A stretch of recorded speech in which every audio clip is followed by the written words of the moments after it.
بسم اللہ الرحمن الرحیم۔ السلام علیکم ناظرین۔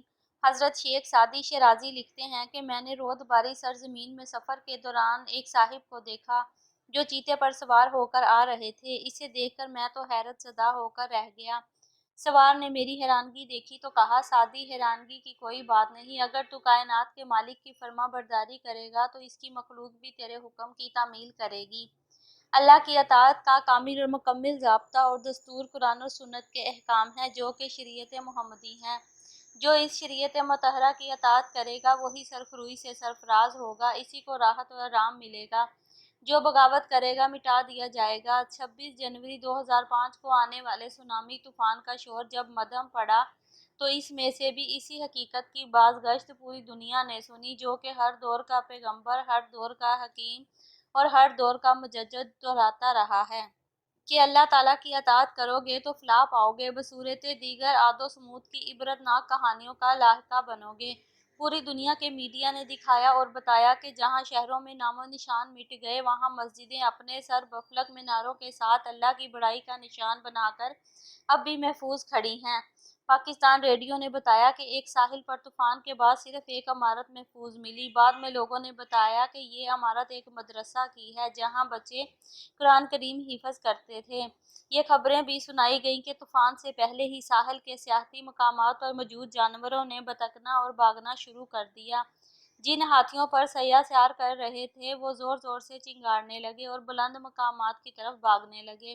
زنجیروں میں جکڑے ہوئے ہاتھی زنجیر تڑوا کر بھاگے۔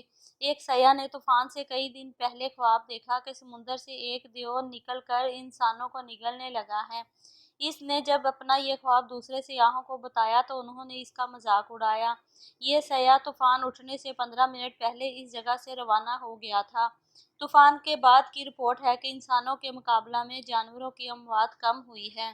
اس کے علاوہ نہ جانے قدرت الہیہ کے اس تازیانہ نے وہاں کی سرزمین پر کیسے کیسے پر اثر نقشے بنائے ہوں گے جن کی تفصیلات وقت کے ساتھ ساتھ میڈیا پر آتی رہے گی۔ ہم جو زمین استعمال کر رہے ہیں یہ اللہ کی ہے۔ ہم جو کھاتے ہیں، پیتے ہیں، پہنتے ہیں یا جس طرح جو بھی ہم استعمال کرتے ہیں سب اسی ایک مالک کے ہیں۔ یہ چیزیں کیا ہم خود ہی اسی مالک کی ملکیت ہیں؟ پھر کیا اپنے مالک اور رازق کی نافرمانی کرنا مالک کو غصہ نہیں دلاتا؟ وہ چاند و سورج، بحر و ارض، ارض و سماء، شجر و حجر، جن و انس جو ہماری نفع رسانی کے لیے بنائے گئے ہیں اپنے مالک کے حکم سے ہماری بربادی کا کام بھی دے سکتے ہیں۔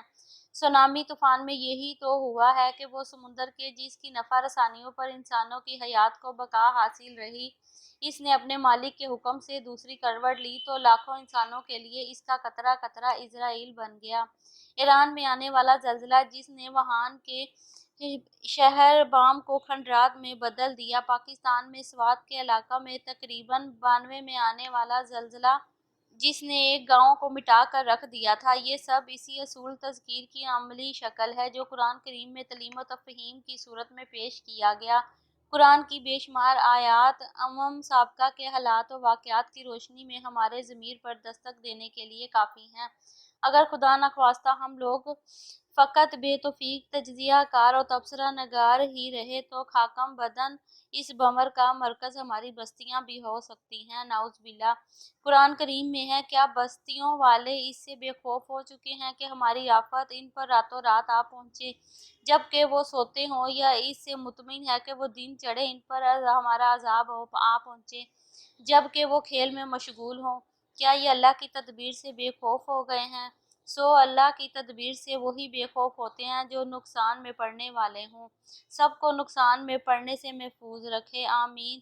اور اس کی تدبیر یہی ہے کہ ہر مسلمان غفلت چھوڑ کر اپنے تمام معاملات میں شریعت کی پابندی کرے۔ اس کے علاوہ کوئی تدبیر اللہ کے عذاب سے نہیں بچا سکتی۔